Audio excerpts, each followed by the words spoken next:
ओम शांति।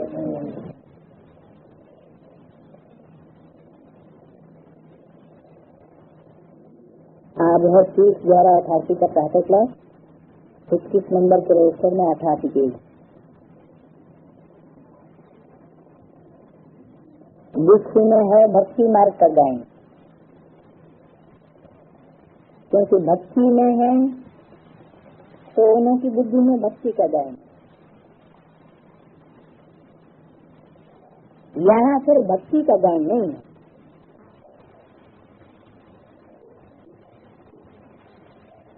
यहाँ तो बाप का गायन है। बाप की महिमा करनी होती है। जिस बाप से इतना अंश बरसा मिलता है, मनुष्य कहते हैं भक्ति के बाद भगवान मिलता है, बाप मिलता है, जिससे फिर सुख का वर्षा मिलता है। भक्ति में सुख नहीं, भक्ति में रहते हुए भी याद तो स्वर्ग को करते ही है। मनुष्य मरते हैं तो कहते हैं स्वर्गवासी हुआ। ये भी यादगार तो यही की है। भक्ति में शरीर से मरने की बात है, स्वर्ग में जाते तो कोई नहीं, परंतु यादगार चली आती है कि मरे बगैर स्वर्ग में है। माना यहाँ जो जीते जी मरते हैं ब्राह्मण जीवन में, वो स्वर्गीय सुखी दुनिया का अनुभव कर पाते हैं। अगर देहभान से, पुरानी दुनिया से, देह और देह के संबंधों से मरते नहीं हैं तो खुशी का अनुभव नहीं कर सकते। दुनिया में जो कहते हैं कि स्वर्गवासी हुआ,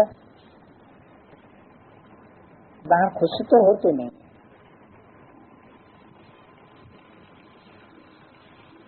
ऐसे ही कह देते हैं स्वर्गवासी हुआ। स्वर्गवासी हुआ तो खुश होना चाहिए, जबकि स्वर्ग में जन्म लेते तो फिर रोने की तो दरकार ही नहीं। वास्तव में ये सच्ची बात तो है नहीं कि स्वर्गवासी हुआ।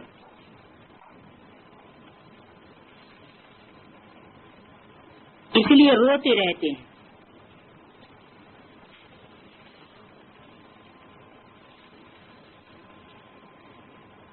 ब्राह्मणों की संगम की दुनिया में भी बाप के बच्चे बनकर अगर रोते रहते हैं तो स्वर्गवासी हुए या नरकवासी? नरकवासी। अगर देह और देह के संबंधों से, पुरानी दुनिया से मोह ममत्व मिट गया, एक परमात्मा बाप के बन गए, तो फिर रोने की दरकार नहीं रहती। फिर तो खुशियां ही खुशियां हैं, मौजें ही मौजें हैं। तो अब इन रोने वालों का कल्याण कैसे हो?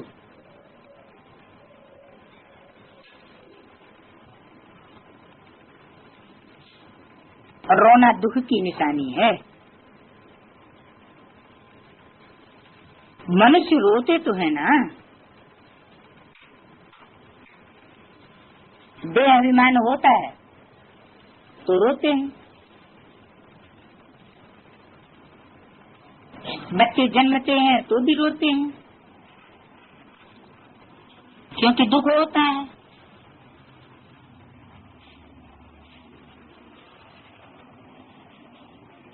दुख नहीं होगा तो जरूर हर्षित रहेंगे।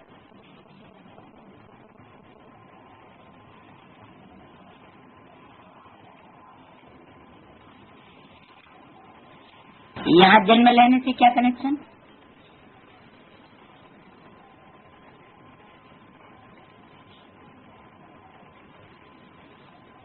ब्राह्मणों की दुनिया में कौन सा जन्म होता है? मर्जीवा जन्म होता है।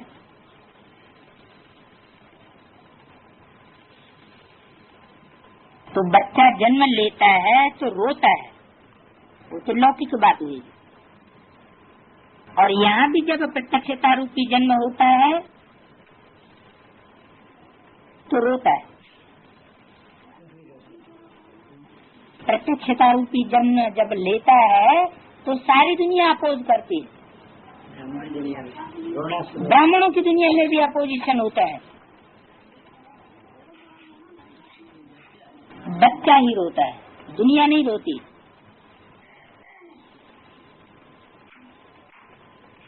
अगर दुख नहीं होगा तो जरूर हर्षित रहेंगे। रोना माना कोई न कोई अकल्याण होता है। सत्युग में कभी अकल्याण नहीं होता, इसलिए वहाँ कभी रोते नहीं हैं। अकल्याण की बात होती नहीं। यहाँ कभी कमाई में घाटा, कभी अन्न नहीं मिलता है तो दुखी होते हैं, दुख में रोते हैं। भगवान को याद करते हैं कि आकर सभी का कल्याण करो। अगर सर्वव्यापी है तो फिर किसको कहते हैं कि कल्याण करो?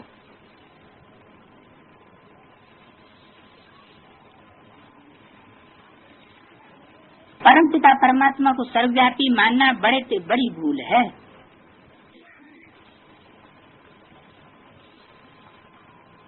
बाप है सबका कल्याणकारी, वो एक ही कल्याणकारी है तो जरूर सबका कल्याण करेंगे। तुम बच्चे जानते हो परमपिता परमात्मा हमेशा कल्याण ही करते हैं, ये तुम बच्चे जानते हो। भक्त क्या कहते हैं कि परमात्मा ही सुख देता है, परमात्मा ही दुख देता है। ब्राह्मणों की संगम की दुनिया में भी जो भक्त आत्माएं होंगी, भक्ति के संस्कार जिनमें रहे होंगे, ज्ञान पूरा बुद्धि में नहीं बैठा होगा, तो उनको भी यही वासना आएगी क्या कि भगवान ही सुख देता है, भगवान ही दुख देता है।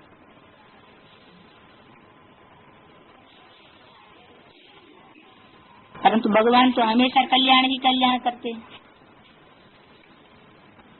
अब वह परम पिता परमात्मा आवे कब जो विश्व का कल्याण करे। विश्व का कल्याण करने वाला और तो कोई नहीं है। बाप को फिर सर्वव्यापी कह देते हैं, तो कितनी भारी भूल है। अभी बाप अपना परिचय दे करके कहते हैं मन मना भव।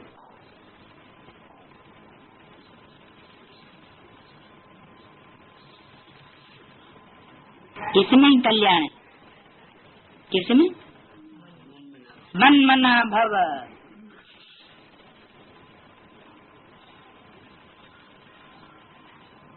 मेरे मन में समा जा,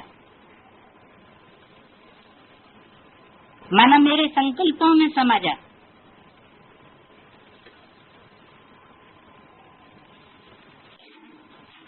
सत्युग त्रेता में कोई भी हालत में कल्याण नहीं होता है। त्रेता में ही जबकि राम राज्य है तो वहाँ शेर बकरी इकट्ठे जल पीते हैं।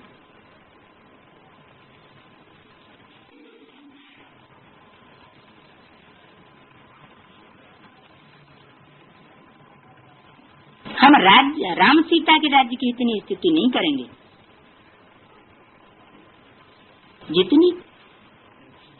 जितनी लक्ष्मी नारायण के राज्य की स्तुति करेंगे, क्योंकि राम सीता तो 2 कला कम हो जाने से कुछ न कुछ सुख कम मिलता है। हम तो पसंद करते हैं स्वर्ग, वो स्वर्ग जो बाप स्थापन करते हैं।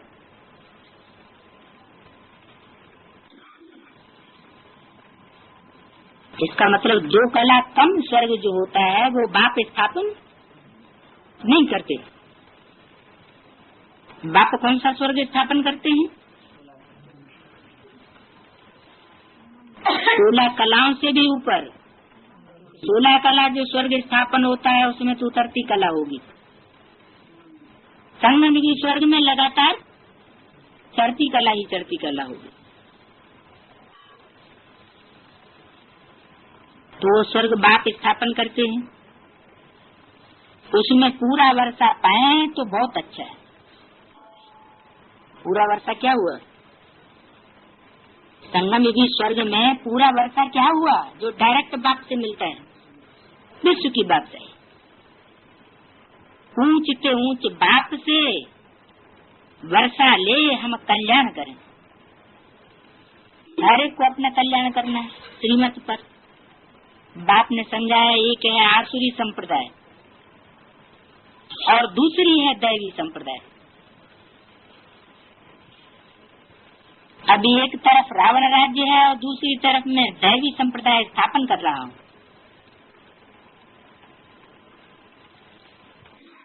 ऐसे नहीं कि अभी दैवी संप्रदाय है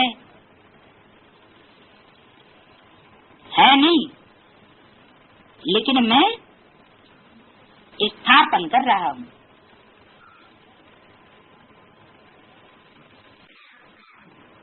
आसुरी संप्रदाय को मैं दैवी बना रहा हूँ। कहेंगे दैवी संप्रदाय तो सतयुग में होती है। बाप कहते हैं इस आसुरी संप्रदाय को दैवी संप्रदाय भविष्य के लिए बनाता हूँ। अभी है ब्राह्मण संप्रदाय जो दैवी संप्रदाय बन रही है।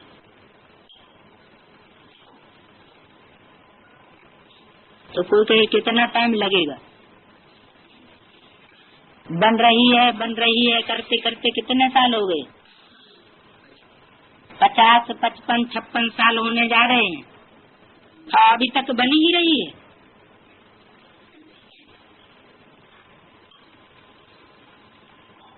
गुरु नानक ने भी कहा है, मनुष्य से देवता की करत न लागी बार। इसका क्या मतलब हुआ? फिर ये 56 साल किस खाते में गए हैं? मनुष्य से जिसको परमात्मा आकर के देवता बनाता है, नर से नारायण बनाता है, उसके लिए तो 1 सेकंड ही है।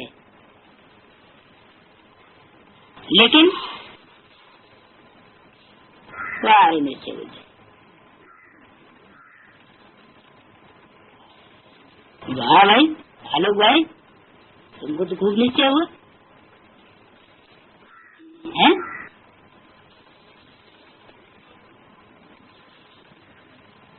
तो गुरु नानक ने भी कहा, मनुष्य से देवता किए करत न लागी वार। मनुष्य को देवता बनने में 1 सेकंड लगता है। कौन से मनुष्य को देवता बनने में 1 सेकंड लगता है? सभी ब्राह्मणों को। ब्रह्मा के लिए गायन है, ब्रह्मा से विष्णु बनने में 1 सेकंड। तो जरूर रफ्तार इतनी तेज होगी, कितनी तेज कि 1 सेकंड में नीचे से ऊपर चढ़ जाए। ये है प्रैक्टिस की बात।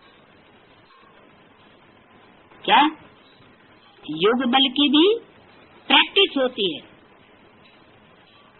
तो सब ऐसे एक जैसे तो अभ्यासी नहीं होंगे, सब एक जैसे पुरुषार्थी तो नहीं होंगे, क्योंकि एक जिसको पहले दुर्गति से सदगति में जाना होता है, उस एक के लिए है ये बात कि एक के पतित बनने से सब पतित बन जाते, एक के पावन बनने से सब पावन बन जाते। तो उस एक के ऊपर जिम्मेवारी बहुत है। क्या जिम्मेवारी है? माता पिता के ऊपर जिम्मेवारी होती है बच्चों की। बच्चे जब तक बच्चों को कल्याण न हो तब तक माता पिता चैन की नींद सो नहीं सकते। तो बाप दादा अभी किस लिए रुके हुए हैं? चाहे तो वापस जा सकते हैं, लेकिन बच्चों के कल्याण के लिए बाप दादा को भी रुकना पड़ा। जीवन मुक्ति निधि हुई है, परंतु वो कौन से मनुष्य हैं जिनको देवता बनाएंगे? तो ड्रामा के आदि मध्य अंश को तो जानते नहीं है। सृष्टि के आदि में जो लक्ष्मी नारायण श्रेष्ठाचारी हैं, वो भी आदि मध्य अंतों को नहीं जानते। त्रिकालदर्शी नहीं है, आगे जन्म में त्रिकालदर्शी थे। स्वदर्शन चक्रधारी थे, तब उन्होंने ये राज्य पद पाया। उन्होंने फिर सुदर्शन चक्र दे दिया विष्णु को। अब विष्णु तो होता है सतयुग में, उनको तो सुदर्शन चक्र की दरकार ही नहीं। तो ये भी समझाना है कि सुदर्शन चक्रधारी ब्राह्मण है तो मनुष्य आश्चर्य खाएंगे। वो तो कृष्ण को भी कह देते हैं, विष्णु को भी कह देते हैं सुदर्शन चक्रधारी। ये तो जानते नहीं कि विष्णु के दो रूप लक्ष्मी नारायण हैं है? कौन कौन से दो रूप? एक संगम भी लक्ष्मी नारायण और एक सती भी लक्ष्मी नारायण। तो सुदर्शन चक्रधारी कौन से हुए? संगम की लक्ष्मी नारायण सुदर्शन चक्रधारी हुए। हम भी पहले नहीं जानते थे क्या कि संगम में भी नर से नारायण बनने वाले अलग और सतयुग में कंस से नारायण बनने वाला अलग। मनुष्य तो हर बात में कह देते हैं भाभी। नेहरू मरा कहेंगे भाभी। उस भाभी को कोई टाल नहीं सकता। ऐसे ही कह देते हैं कि जो कुछ हुआ सो भाभी, जो होने का है उसको भी टाल नहीं सकते। तो ये तो ड्रामा है। तो क्या पहले पहले बाप का परिचय दें या ड्रामा तरह आप समझाएं? तो भी जब बाबा की याद हो तो पहले पहले बाप का परिचय देना चाहिए। ड्रामा का राज पहले नहीं समझाएं, पहले क्या करें? बाप का परिचय देना चाहिए। कैसे बाप का परिचय? सर्वव्यापी बाप का परिचय।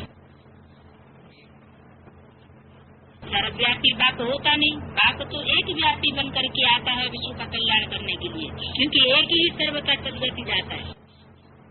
सर्वव्यापी हो तो अनेक विश्व के कल्याणकारी सदगति दाता बन गए। बेहद का बाबा शिव बाबा तो मशहूर है। रुद्र बाबा भी नहीं कहते, शिव बाबा नामी ग्रामी। रुद्र बाबा क्यों नहीं कहते? रुद्र रूप धारण करता है, मीठा रूप तो है नहीं, और बाबा तो मीठे के मीठे को कहा जाता है। जो नाती पोते होते हैं बाबा तो उनको कितना प्यार करता है। तो रुद्र बाबा नहीं कहेंगे।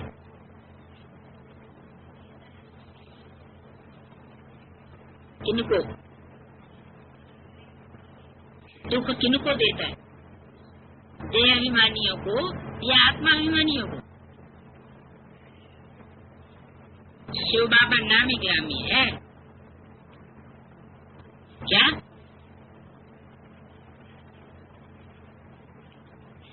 नामी ग्रामी माने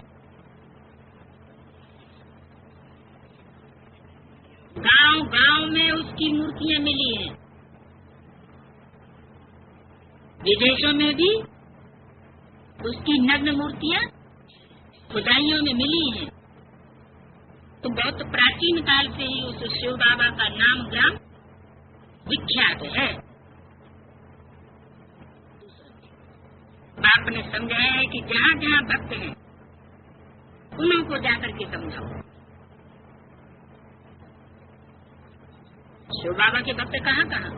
जब विदेशों में भी मूर्तियां मिली हैं तो जरूर विदेशों में भी उसको मानने वाले भक्त होंगे ना।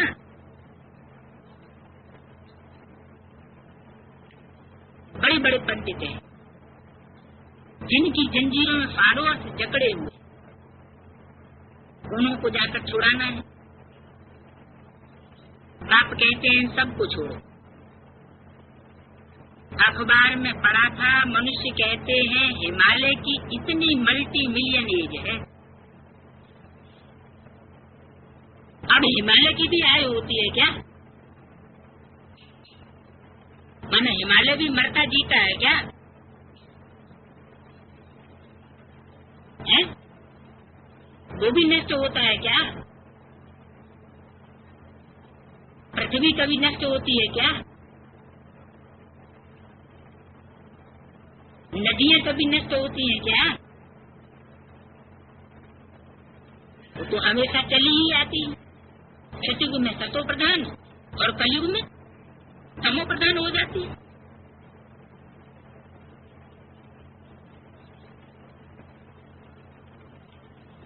तो ये हिमालय तो सदैव है ही है।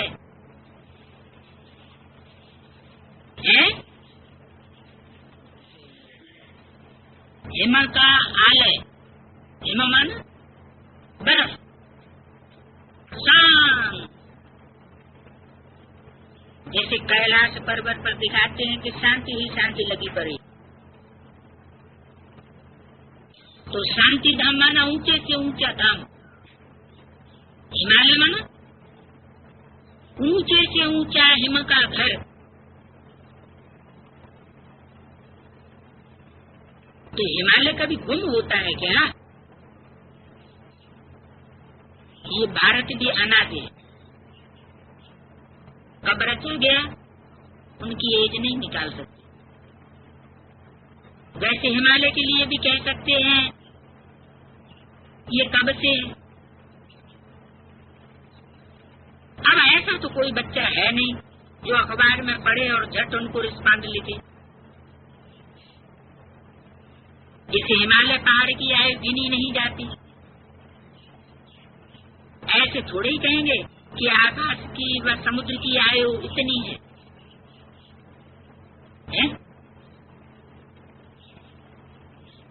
न आकाश की आयु आंकी जा सकती और न समुद्र की आयु आंकी जा सकती। हिमालय की आयु कहते हैं तो समुद्र की भी बताए। जानते कुछ ये नहीं। या तो तुमको बाप से वर्षा पाना है। यह है ईश्वरीय फैमिली। तुम जानते हो बाप का बनने से स्वर्ग के मालिक बनते हैं। कब बनते हैं स्वर्ग के मालिक? है बाप का बनने से। इसका मतलब जो बाप के बनेंगे वो स्वर्ग के मालिक बनेंगे, और जो नहीं बनेंगे वो पुरुषार्थ कितना भी ऊंचा करें लेकिन फिर भी बाप के वारसदार है। मानो राजघराने में आने वाली राजयोगी आत्मा नहीं बन सकेंगे। जो बाप के बनेंगे वो स्वर्ग के मालिक बनेंगे, और बाप के नहीं बनेंगे तो कितना भी पुरुषार्थ करें ज्यादा से ज्यादा स्वर्ग में आ जाएंगे, प्रजापति पाएंगे, साहूकार बन जाएंगे, लेकिन राजघराने में नहीं आएंगे। स्वर्ग के मालिक नहीं बन सकते। एक राजा जनक की बात नहीं है। जीवन मुक्ति में अथवा राम राज्य में तो बहुत होंगे ना। सबको जीवन मुक्ति मिली होगी। तुम सेकंड में मुक्ति, जीवन मुक्ति पाने के पुरुषार्थी हो।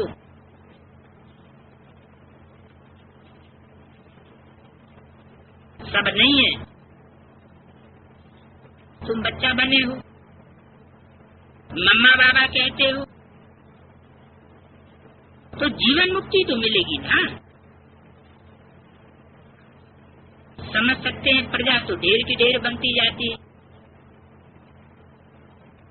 दिन प्रतिदिन प्रभाव तो निकलना है ना। प्रभावित माना प्रजा। तो जो प्रभावित होकर के चले जाते हैं लेकिन पुरुषार्थ नहीं करते, वो बन जाती है प्रजा। ये धर्म की स्थापना करना बड़ी मेहनत है। वो तो ऊपर से आकर के स्थापना करते हैं। इसमें मेहनत क्यों है?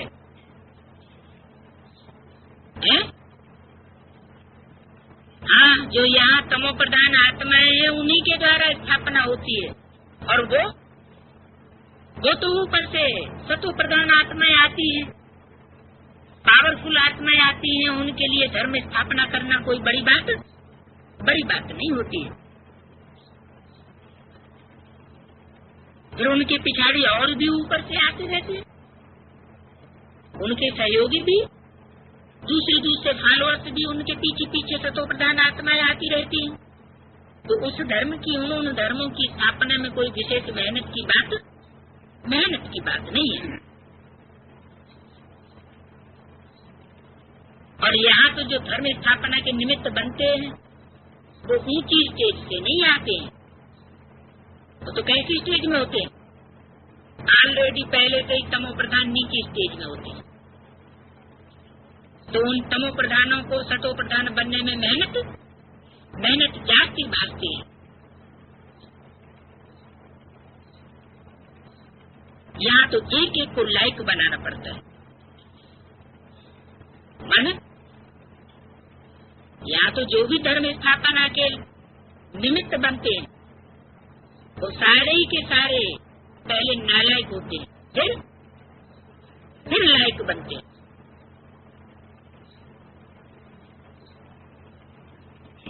राज्य भाग पाने की बाप की दृष्टि में पहले क्या होते हैं? नालायक, और फिर बाप उनको लायक बनाते हैं।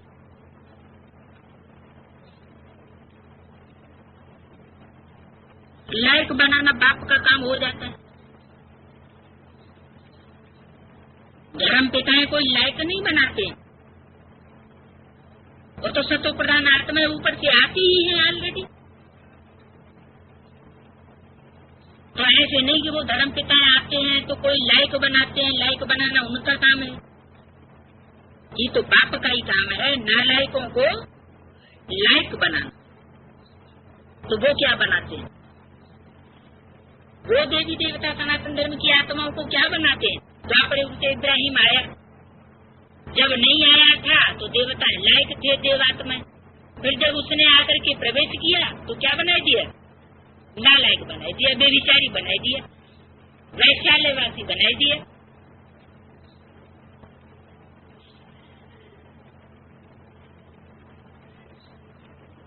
तो ये तो एक ही है जो आकर के लायक बनाते हैं। इनको लायक बनाना पड़ता है राजभाग पाने के लिए। जो मुक्ति जीवन मुक्ति के लायक थे सबको माया ने नालायक बनाई दिया। 5 तत्व भी नालायक बने।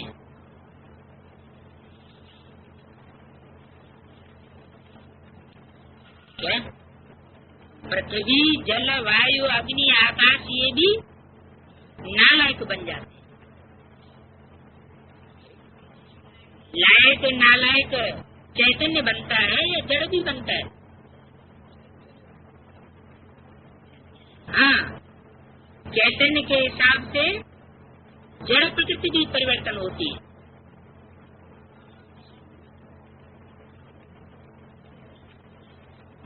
तीन तत्व तो 5 होते हैं। हाँ, हाँ, ये चैतन्य में नहीं होंगे।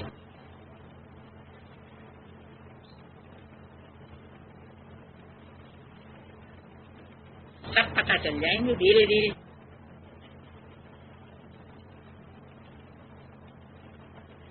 तुम्हारा अभी सेकंड जो पुरुषार्थ चल रहा है, समझते हैं कल्प पहले भी फलाने ने ऐसा कम पुरुषार्थ किया था जो आश्चर्यवत भागंती हो गए, हारकती दे दी। अभी हम प्रैक्टिकल में देखते रहते हैं क्या है कि बाप के बनते हैं और छोड़ करके चले जाते हैं। ये भी समझते हैं विनाश सामने खड़ा है। ड्रामा अनुसार सबको एक्ट में आना है, क्योंकि नर चाहत कछु और है और होवत है कछु और। मनुष्य अपनी अपनी प्लानिंग बनाते हैं कि हम ऐसा करेंगे वैसा करेंगे। दोष तो ये है कि जब परमात्मा बाप को पहचान लिया, अंजाम कर लिया कि हमारा बाप है, फिर जैसे चलाए वैसे चलना चाहिए ना।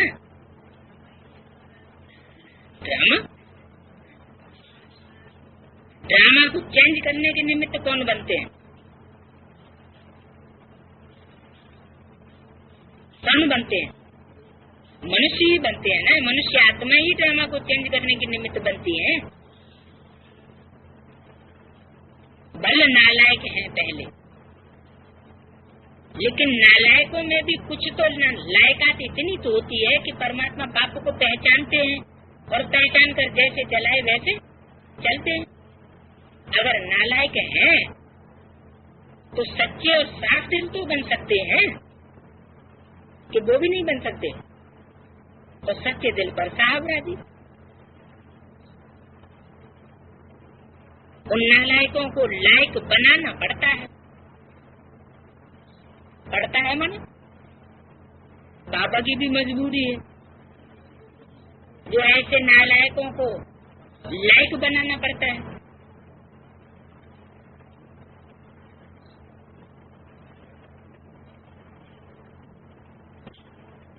जिम्मेवारी भी तब ली है जब तुम सच्चे हो, तो सच्चे दिल पर साहब राजी होगा। झूठे दिल पर सच्चा साहब कब राजी नहीं होगा।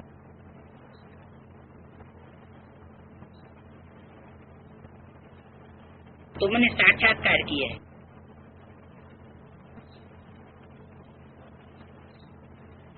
नर चाहत कुछ और है, होवत है कुछ और। वो चाहते हैं पीस हो जाए, शांति स्थापन हो जाए, परंतु भाभी को तुम बच्चे जानते हो। 21 नंबर के रजिस्टर में 88 पेज 25 1188 का 65 लाख 89 पेज, दूसरे पेज का मध्य।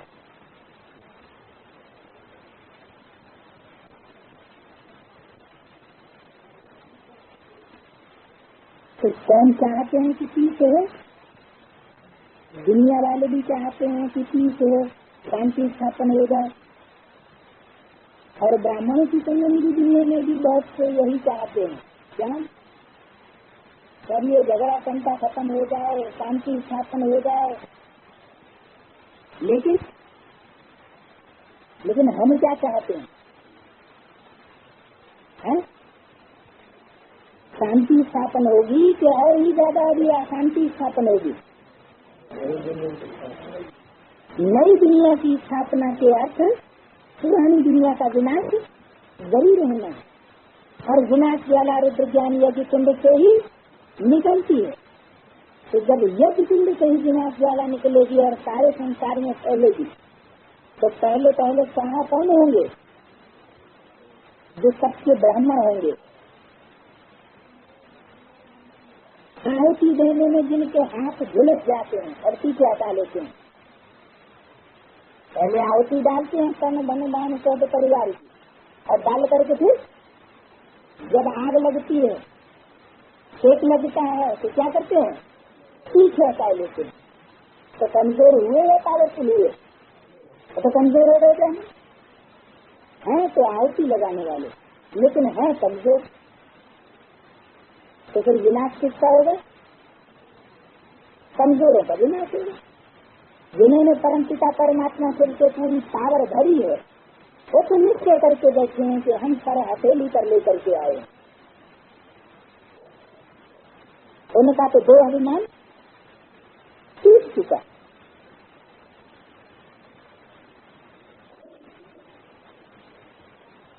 तुमने साक्षात्कार किया है, वो भले कितना भी माथा मारे कि विनाश न हो, परंतु ये भावी चल नहीं सकती। ये विनाश तो जरूर होना। अर्थ से नेचुरल कैलेमिटीज होगी। अर्थ माने भूकंप, धरती हिलेगी, ब्राह्मणों की संगम की दुनिया में धरणी कौन सी है? जो यज्ञ की निमित्त कन्याएं माताएं हैं वही धरणी है। तो वो धरणी हिलती है, माना ये बुद्धि रूपी धरणी हिल जाती है। तो जो आधार ही हिल जाएगा तो उसके ऊपर खड़े हुए महल माड़िया संगठन तो अपने आप हिलेंगे, गिरेंगे। ये नेचुरल कैलेमिटीज होगी, माना प्राकृतिक आपदाएं आएंगी। जैसे चैतन्य में अर्थ है, धरणी है, स्थिर में भी धरणी है। जैसे चैतन्य में प्रकृति है वैसे स्थिर में भी प्रकृति है।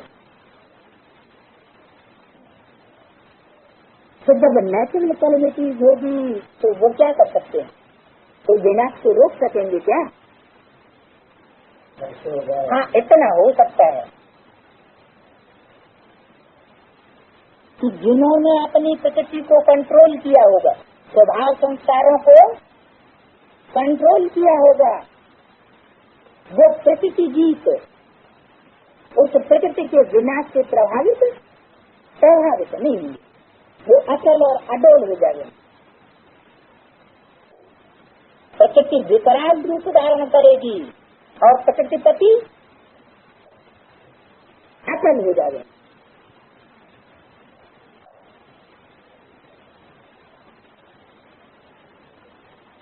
तो कहेंगे ये तो गाड का काम है, तुम्हारे में भी बहुत थोड़े हैं जिनको इतना नशा रहता है और याद न रहते, सब तो परिपूर्ण नहीं बने। तुम जानते हो ये भाभी चलने वाली नहीं है।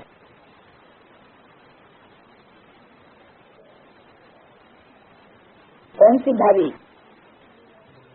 विनाश की। बाहर की दुनिया का, पूरी दुनिया का, इस दुनिया का तो विनाश होगा ही, लेकिन पहले ब्राह्मणों की संगम की दुनिया में भी विनाश होना है। क्योंकि रुद्र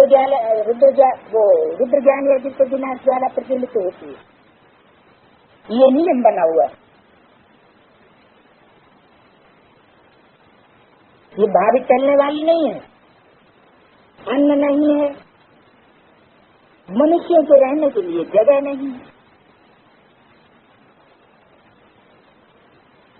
ब्राह्मणों का अन्न कौन सा है? खुराक कौन सी है? ज्ञान तो पेय है, पीने की चीज है। ज्ञान से कोई पावर नहीं आती है आत्मा में, याद से पावर आती है। ज्ञान तो है पहचान, तो याद है हमारी खुराक आत्मा की। तो अन्न नहीं है, माना याद की अग्नि नहीं है। क्यों नहीं है? क्योंकि बाप की पहचान होगी, एक जाति बाप की पहचान होगी तो अन्न भी भरपूर होगा। और पहचान ही नहीं, समझे बैठे परमात्मा कर जाती है तो कहाँ कहाँ बुद्धि भटकाएंगे। जहाँ जहाँ बुद्धि भटकेगी तो बुद्धि कमजोर होती जाएगी और पावरफुल बनेगी, कमजोर होती जाएगी। तो अन्न नहीं है, मनुष्यों के लिए रहने के लिए जगह नहीं है, माना कोई ठिकाना नहीं मिलता, धक्के खाते रहते हैं। पांडवों ने क्या किया? दर धक्के खाए। तो ये ड्रामा में नूद है।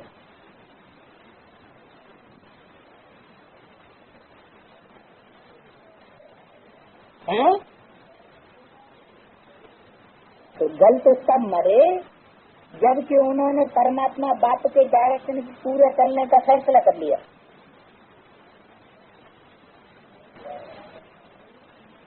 देहदान से मर जाना कोई खराब बात है क्या? ऊंची स्टेज में जाकर के गल मरना देहदान से, ये कोई खराब बात हो गई क्या?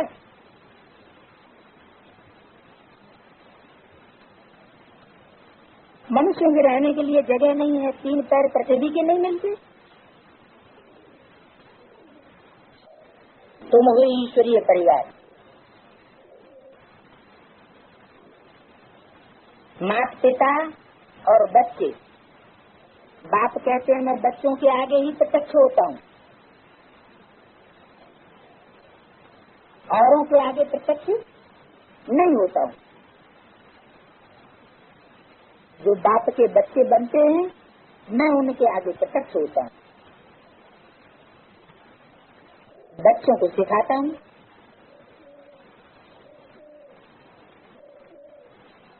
बच्चे भी कहते हैं हम बाप की मत पर चलते हैं, बाप भी कहते हैं मैं बच्चों को ही सन्मुख आकर मत देता हूँ।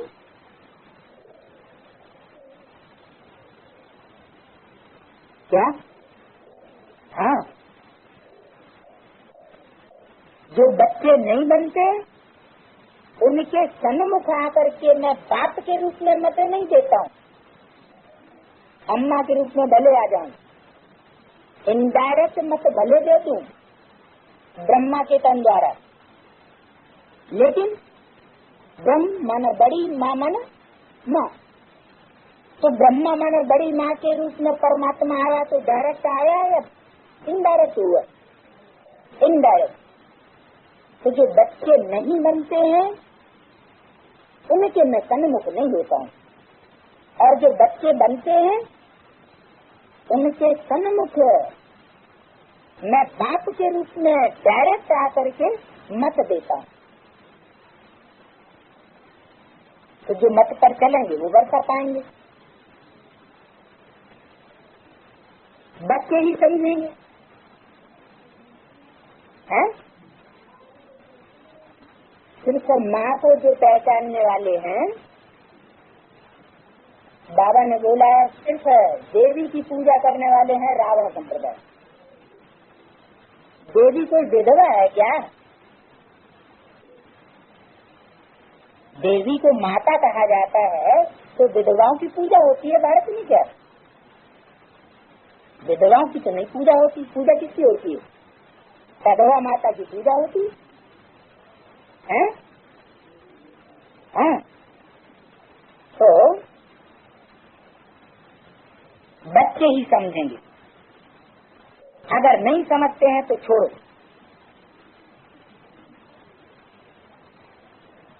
अपने तो बच्चे भी कहते हैं कि हमें मुझको पैदा हो गया कि ये बात है, और फिर बाप जब कोई बात समझाते हैं तो कहते हैं हमें नहीं समझ में आता। तो बाप क्या कहते हैं? इन्हें छोड़ो, लड़ने की कोई बात नहीं, इसमें लड़ाई लड़ने की बात ही नहीं। हम परिचय देते हैं बाप का, बाप कहते हैं मुझे याद करो तो विक्रम विनाश होंगे, और सुदर्शन चक्र को याद करो तो चक्रवर्ती राजा बनेंगे। मन मना भव मध्य आदि भव का अर्थ भी यही है।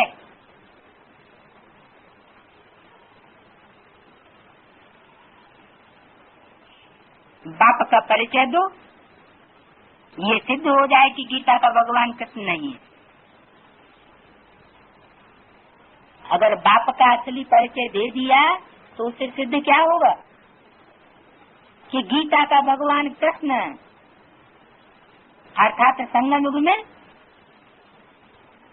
ब्रह्मा को जो गीता का भगवान मान लिया है, ब्रह्मा को भगवान का रूप मान लिया है, वो ब्रह्मा भगवान का रूप नहीं है, वो स्वर्ग का रचयिता नहीं है, सर्व का सदगति दाता स्वरूप नहीं है। अगर होता तो मंदिर बने होते, मूर्तियों की पूजा होती, लेकिन न मंदिर बने हुए हैं ब्रह्मा के, न मूर्तियों की पूजा होती है। इससे साबित होता है कि उससे कोई प्राप्ति नहीं हुई।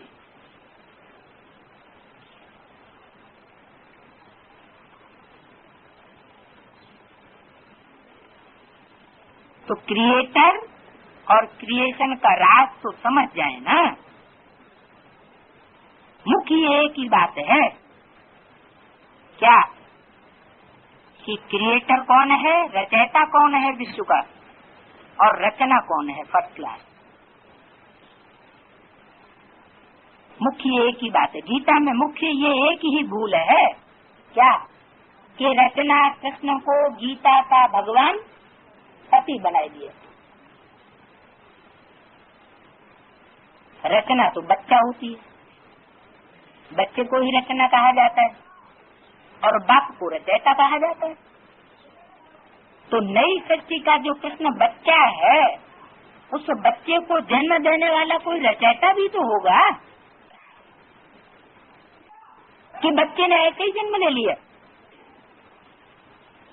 तो जो रचयिता बाप है, क्रिएटर है, वही गीता का भगवान है।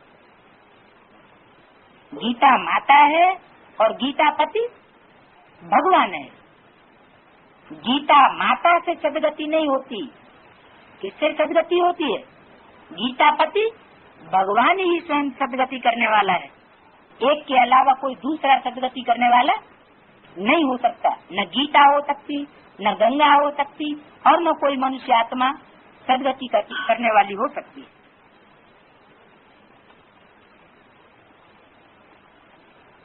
बाप कहते हैं मुझे कल्याणकारी को ही आकर के कल्याण करना है। कौन सा कल्याण करना है? गति सदगति देने का कल्याण मुझे ही आकर के करना है, बाकी सिर्फ शास्त्र से कल्याण नहीं हो सकता। पहले तो सिद्ध करना है कि भगवान एक है। उनको तुम याद करते हो परंतु जानते नहीं हो क्या? जिस भगवान को तुम याद करते हो बिंदु है, याद कर रहे हैं बैठे बैठे, तो उसको जानते हो? अरे जानने की क्या बात हुई? बिंदु है, जान तो लिया, वो तो तुम आत्मा भी बिंदु हो। मनुष्यों की आत्माएं भी बिंदु हैं, कीट पशु पक्षी पतंगे सब बिंदु है। तो तुमने क्या जान लिया? कैसे पता चलेगा कि कौन सा बिंदु है परमात्मा? कैजुअलिटी का कैसे पता चलेगा? हाँ? ब्रह्मा की फोटो में जो बिंदु देखे सोई भगवान। बिंदु कई आंखों से दिखता है?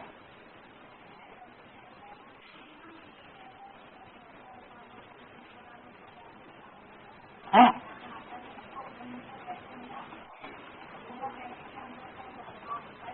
अनुभव कैसे होगा?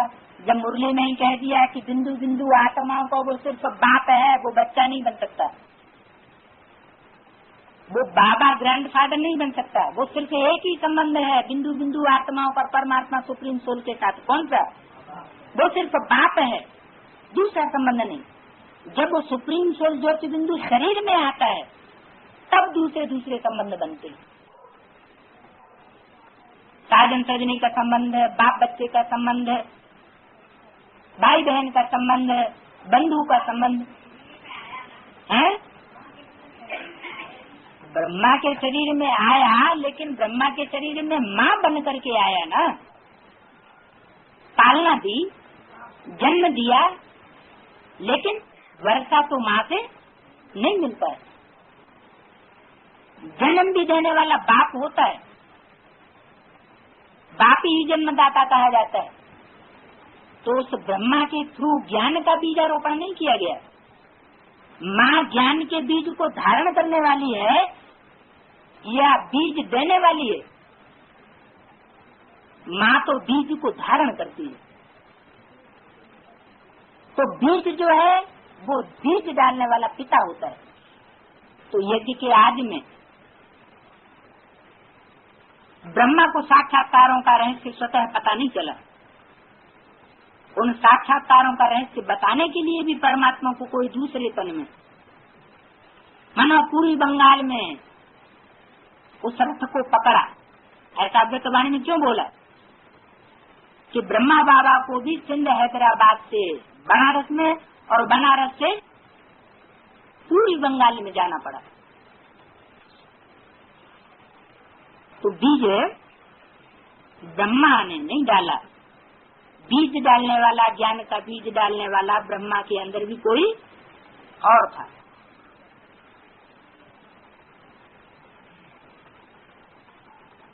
तो पहले तो सिद्ध करना है कि भगवान एक है। उनको तुम याद करते हो परंतु जानते नहीं।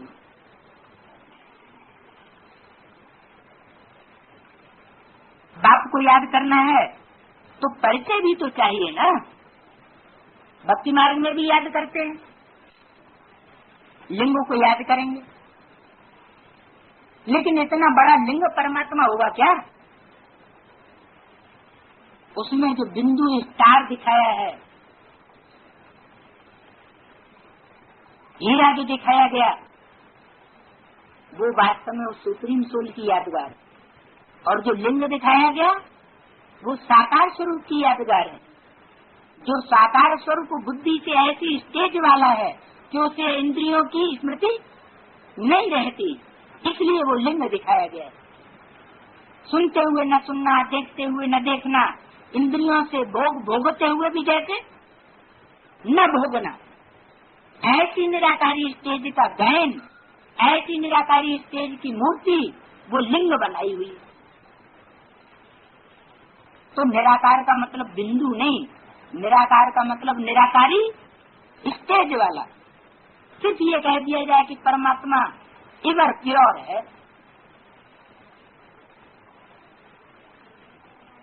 तो शरीर होगा तब तो एवर प्योर है एवर इम्प्योर का पता चलेगा। अगर शरीर ही नहीं तो कैसे कहा जाए कि ये एवर प्योर है और ये एवर इम्प्योर है? इसकी माप क्या होगी, इसकी तौल क्या होगी? तो परमात्मा जो निराकार है उसकी तौल है कि वो साकार सृष्टि पर आता है और आकर के भी ढेर बच्चों के संसर्ग संपर्क में रहता है, और रहते हुए भी निराकारी, निर्विकारी, निसंकल्प स्टेज में रहता है। तो परमात्मा को कहा जाता है निराकारी, निरहंकारी और निर्विकारी। शरीर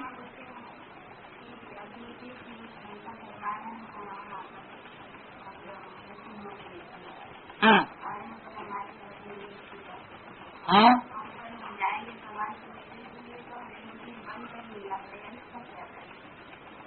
तो अभी तो ये इसका मतलब ये हुआ कि जरूर कोई आत्माएं हैं जो सृष्टि के आदि से लेकर के कलयुग के अंत तक, अंतिम जन्म को छोड़ करके, थोड़े समय को अंतिम जन्म तक ऊंची स्टेज में रहने वाली हैं। वो और क्या बिना बने कैसे मिलेंगे? और जब हमें मालूम है कि ये दुश्मन आ रहा है तो दुश्मन से तो झगड़ा हो जाएगा, मिलेंगे कैसे? पहले परमात्मा का बनना होता है, फिर बनने के बाद मिलना होता है। मुस्लिम क्या?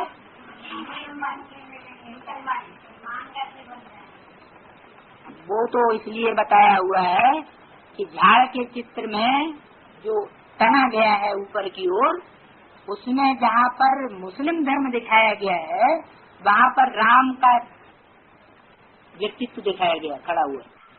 राम का चित्र वहाँ खड़ा हुआ है।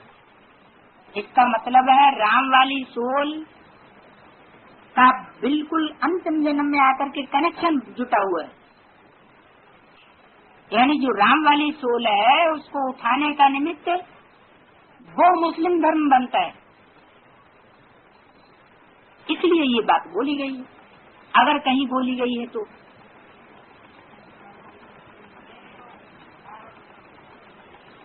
तो घर में बोलते हैं तो ये दक्षिण भारत की बात हुई ना, है? यूपी में कहा? हाँ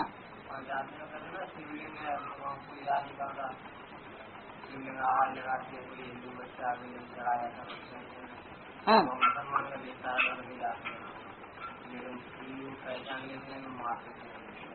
ये बात बता रहे हैं।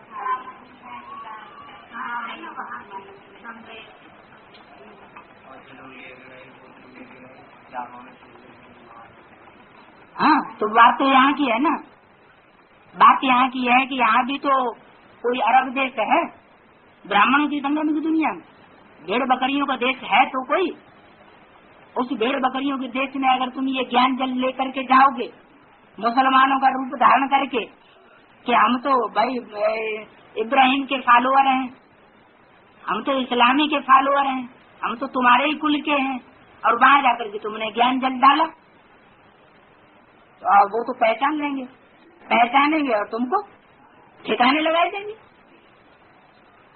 कहाँ की बात हुई? ब्राह्मणों की संगम की दुनिया की बात हुई ना। तो बातें तो सभी यहाँ की हैं जो भक्ति मार्ग में चली आ रही है। बाकी वो स्थूल जल डालने से तो कुछ होता नहीं।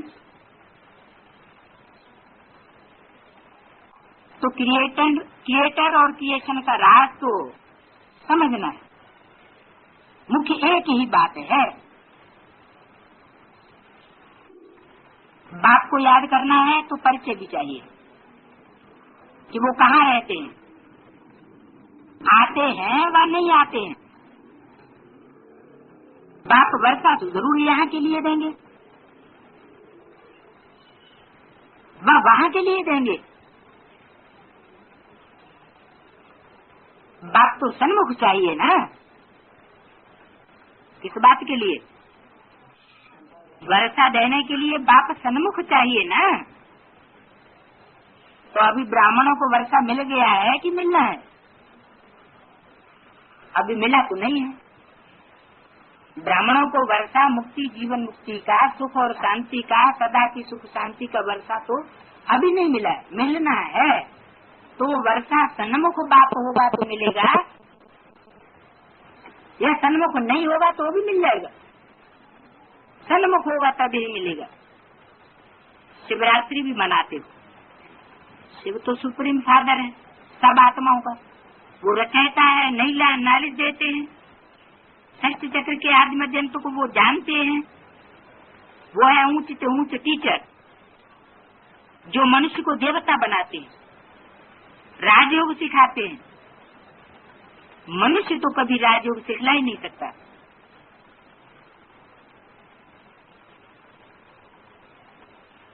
हमको भी उसने राजयोग सिखलाया, तब सिखलाते हैं। गीता में ये शुरुआत में और अंत में मन मना भव और मध्याजी भव कहा हुआ है। क्या? न आदि में और न मध्य में। कब कहा? आदि में कहते हैं, लेकिन मध्याजी भव कब होगा? अंत में होगा। मध्याजी भव मना जो भी यजन करें, जो भी हम कर्म करें, वो कर्म किसके अर्थ करें?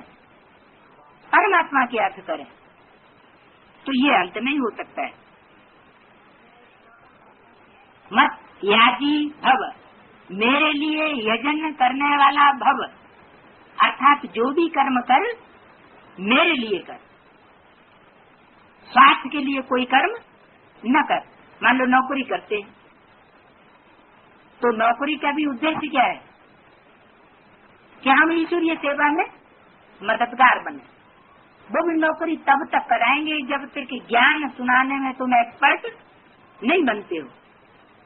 जो ईश्वरीय सेवा है वाचा और मनसा की, उस मनसा में पावरफुल नहीं बनते हो। ज्ञान तुम्हारी रग रग में, धारणा में नहीं समाया हुआ है, तब तक कहेंगे तुम नौकरी करो। और जब तुम्हारी रग रग में ज्ञान समा जाए, तुम सर्विसेबल बाप के बच्चे बन जाओ, तो बाप वो टके की सर्विस क्यों करने देंगे? बाप के पास कोई खाने की कमी है क्या? नहीं है। बहुत ढेर सारे हैं जिनकी मनसा और वाचा ज्ञान में नहीं लगती है, वो कर्मणा सेवा करके पैसे कमाएंगे और यज्ञ में डालेंगे। पैसा यज्ञ में देना कोई बड़ी बात है या मनसा की पावर यज्ञ में देना बड़ी बात है? वाचा की सेवा देना यज्ञ में बड़ी बात है। वाचा सेवा सब नहीं कर सकते, मनसा सेवा सब नहीं कर सकते। जिनकी मनसा कंट्रोल होगी, जिनकी मनसा निर्विकारी बनी होगी, वो एकाग्र होकर के वो मनसा की पावर दे सकेंगे।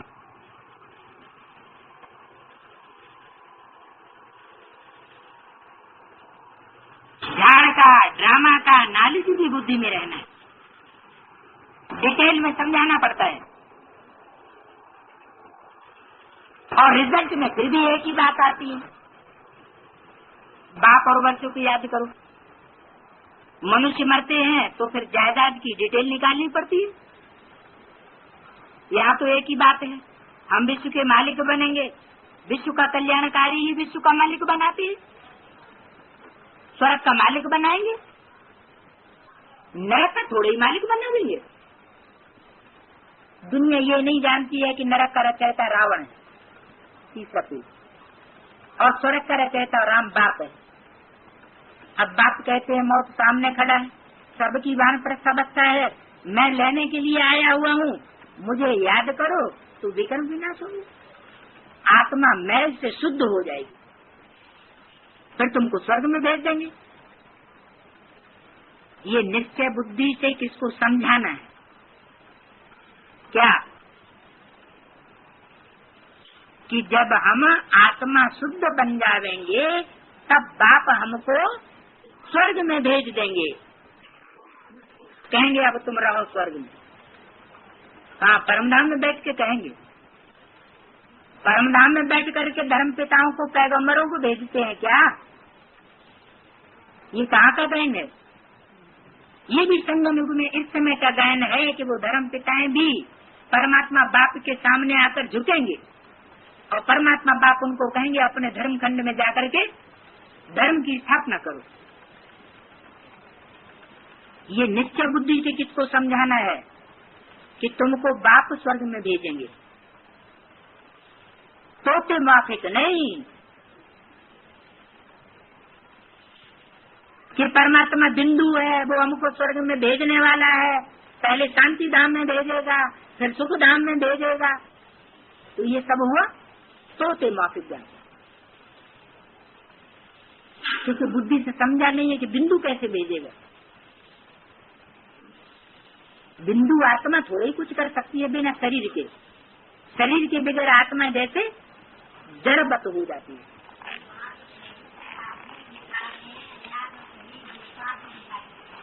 हाँ, सही बात है, जब देह भान है तो जरूर आत्मा की स्मृति भूली हुई है।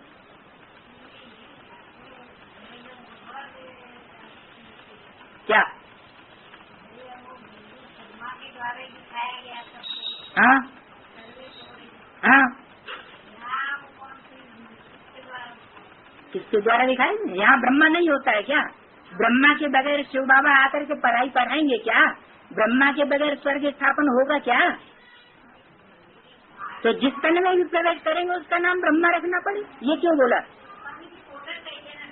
हाँ, फोटो चाहिए तो फोटो निकालने लायक बनो ना, पहले अपना फोटो निकालो कि हम बाबा के बच्चे बन चुके भाई बहन।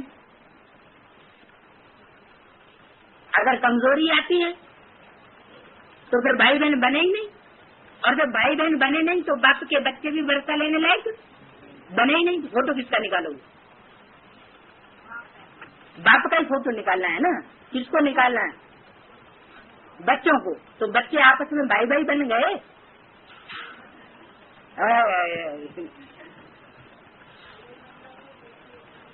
हाँ, सब थोड़ा ही बाप का फोटो खींच सकेंगे, फिर तुमको स्वर्ग में भेज देंगे। ये निश्चय बुद्धि से किसी को समझाना है। निश्चय बुद्धि को फिर रोने की व देह अभिमान में आने की बात नहीं रहेगी। क्या रोते कौन है? जो देहभान में आते हैं वो रोते हैं। देह अभिमान बहुत गंदा बनाए देता है। अब तुम देही अभिमानी बनो, शरीर निर्वाह काम करो, वो तो कर्म सन्यासी बन जाते हैं। तुमको तो कोई कर्म सन्यासी नहीं बनना है। यहाँ तो तुमको घर से व्यवहार में भी रहना है, बच्चों को भी संभालना है, और बाप को और चक्र को जानना तो बहुत है। बाप को कितने बच्चे हैं, फिर उनमें कोई सपूत है कोई कपूत है, नाम बदनाम करते हैं, काला मुंह कर देते हैं। तो जो काला मुंह कर देते हैं वो बाप के ओरिजिनल बच्चे हुए। बाप कहते हैं काला मुंह नहीं करो, बच्चा बनकर और फिर काला मुंह करते हो तो लोग कलंकित बनते हो।